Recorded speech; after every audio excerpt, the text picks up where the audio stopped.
Good afternoon, sir. This is Rule 4, and this is our video meetings about mechanics and grammar. First is informal, formal language and contraction. Formal and prescriptive grammar should be observed in business writing. So it means important to use formal and proper grammar. First is formal. Formal. I have an appointment. According to Sir, it is American English. Business writing, they can use professional. So next is informal and colloquial. I have got an appointment. It is a British English that for daily use in conversation by using slang word, for example, wanna. So next is formal. The manager wants to cancel the meeting. The next is colloquial. The manager wanna cancel the meeting. Prescriptive grammar. My colleagues and I wish to express our. The grammar is wrong and right. The next is descriptive grammar. My colleagues and me wish to express our. The grammar of the language is actually used if various context and various purposes. So next is informal and friendly. I'd like to express my. So this formal you can read. For example, I would like to express. You read respectful and polite. Next is formal. I would like to express my. So unlike the I shortcut of I would, that is why he's not formal.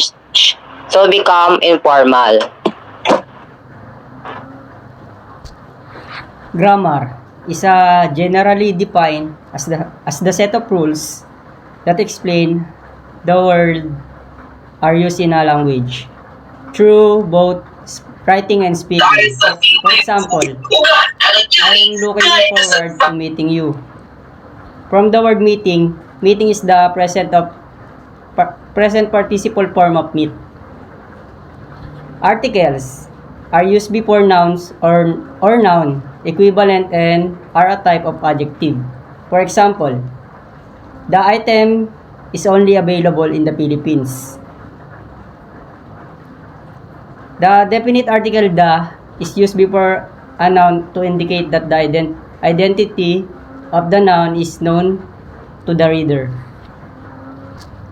Is the preposition on for complete dates and the streets. The details of each sentence must be complete.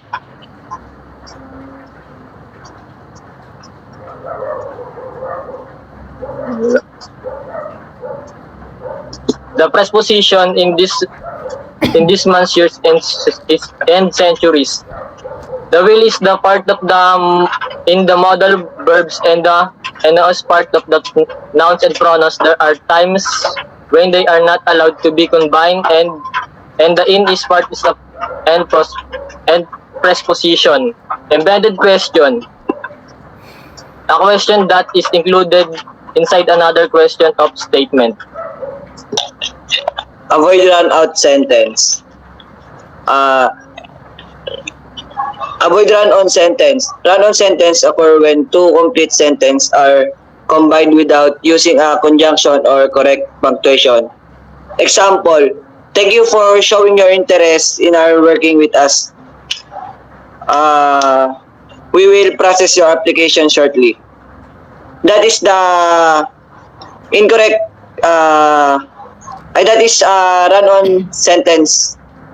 Then the correct sentence is, thank you for showing interest in working with you. Period. We will process your application shortly. Next is avoid comma splices. Comma splices means when you join two independent clauses with a comma and no conjunction, it is called comma splice or considered as a type of run-on sentences. Next is parallelism. Should be observed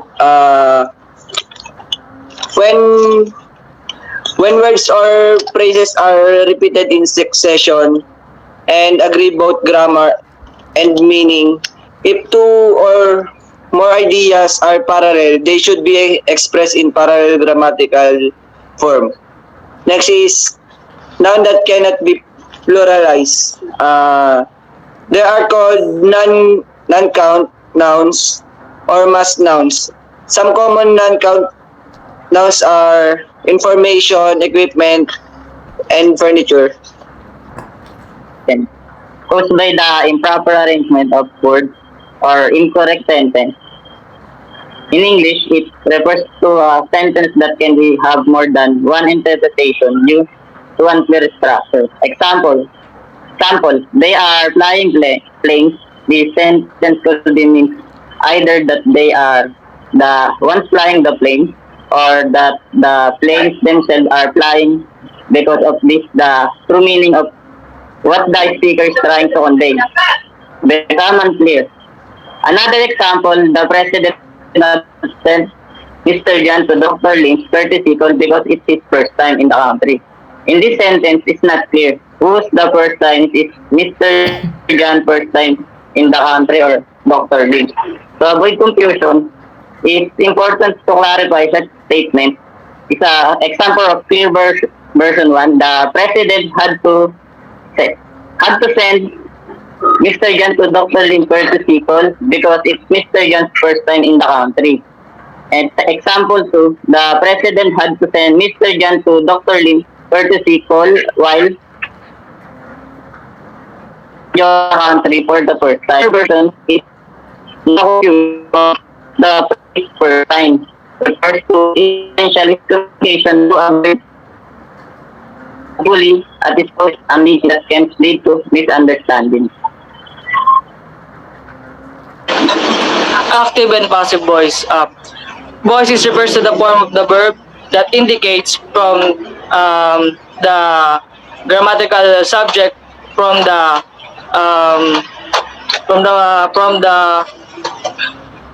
action is the receiver of the action. For example, active voice. My boss was designing this blueprint. And passive voice, and this blueprint was designed by my boss. American English differs considerably from British English. American English is the form of the English language spoken and written in the United States. It has its own unique rules of spelling, vocabulary, pronunciation, and grammar that differ from other varieties of English, such as British English. American English uses ER, while British English is often uses. About 3.4 punctuation marks is like, imagine you're writing a letter to your friend. You can write email or just email. Both are okay. However, most people write email now. You can be when you're being really polite, like writing to grown up, you can use a colon after their name. Like, Dear Mr. Santos, it's like saying hello Mr. Santos in a fancy way. But when you're writing to your friend, you can use a comma after their name. Like, Dear Sophie, it's like saying hi Sophie in a friendly way. You can just even write their name and comma.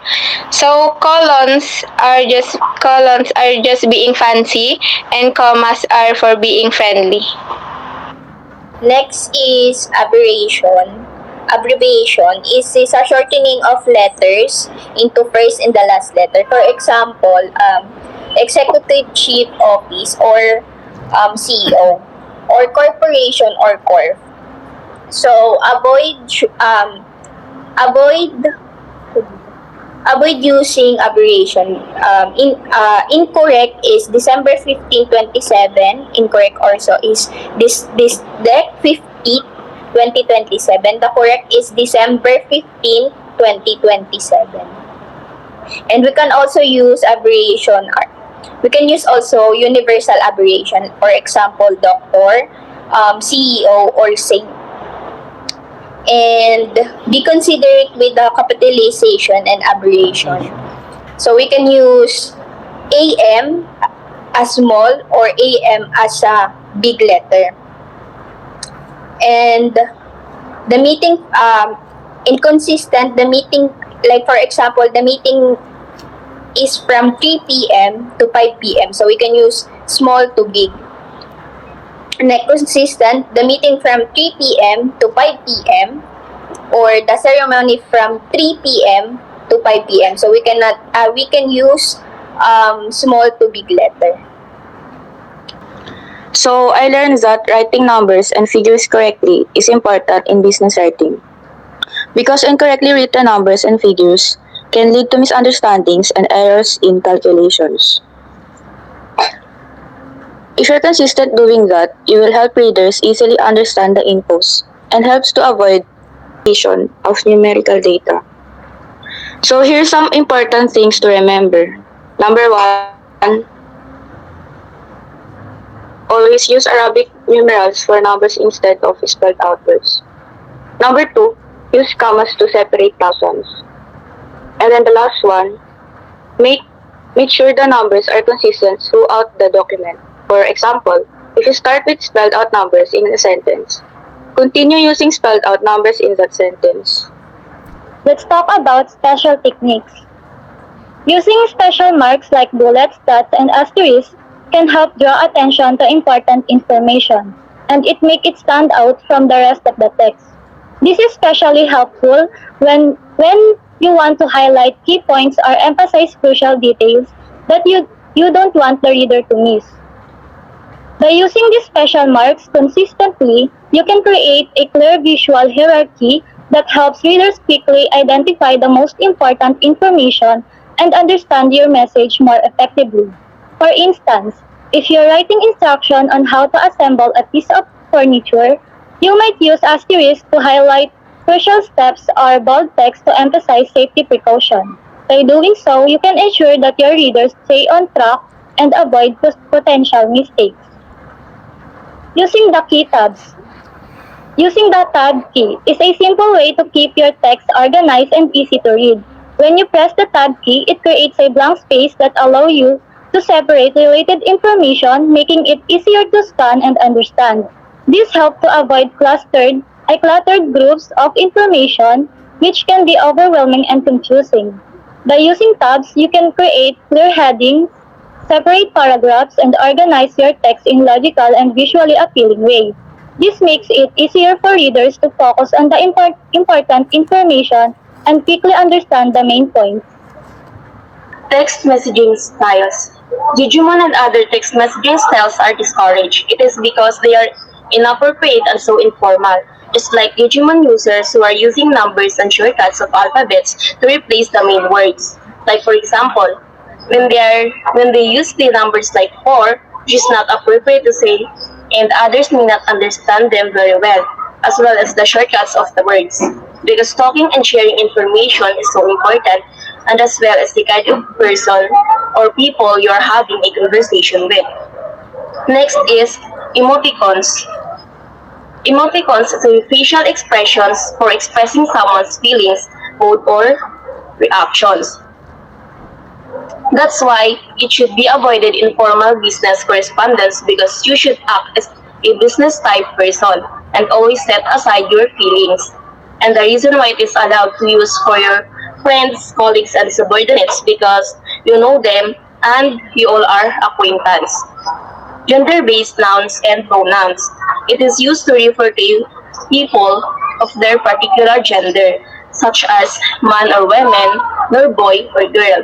Because it is important to be aware of the gender of individual being referred to and use the appropriate noun. Like for example, incorrect, chairman, gentleman. The correct way is chairperson, ladies and gentlemen. Times New Roman, it is used mostly in books and general printing. It has become a regular type typeface used on most computers. As a typeface used for newspapers, Times New Roman allows tight lines, spacing, and a smaller appearance. It was first seen in the Times on October 3, 1932. Latino, Latino Litotype is an incredibly versatile and functional font that works well for many different documents. It's a great resume font option if you want to make a resume with a unique flair. Palatino Litotype has a timeless and elegant appearance that can help communicate professionalism and attention to detail. Verdana. Verdana is a humanist sans serif typeface designed by Matthew Carter for Microsoft Corporation. It is also known as the best font for web use and computer displays. Serifs will force you to stare longer in order to recognize a word, and this can lead to eye fatigue and strain. Verdana without serif has more space between each letter and is easier to read from distance. 3.13 Eligible font style. Type of not recommended. Harlow Sound Italic. Harlow Sound Italic designed by Colin Brignall and originally published by Literacet. It is inspired by lettering in the streamlined modern style of the 1930s and 1940s. Harlow is a typeface intended for display use. Freestyle script is an informal display script typeface that was designed by Colin Brignall in 1969 and Martin Waite in 1981 by Letracet. Freestyle script is famously used by commercials in 1980s, birthday cards, decorative, logos, and many others. Lidomir script. Lidomir script is a brush style font similar to kind of lettering found on hand-painted department store signs during 1950s. The letters have a steep line, and the uppercase letters and the numbers are rather informal. 3.14 Two humorous font style. Type of not recommended. Gaudi Stout, a fat poster typeface designed by Frederick Gaudi in 1939, about which Gaudi wrote, in a moment of typographic weakness, he was too modest as the typeface almost started in its own genre. Last, Rockwell Extra Bold is a distinctive version of a geometric slab serif design, which has retained its popularity since its appearance in 1930s. The slab serifs, or Egyptians, originated in the 19th century when they were used principally for display work.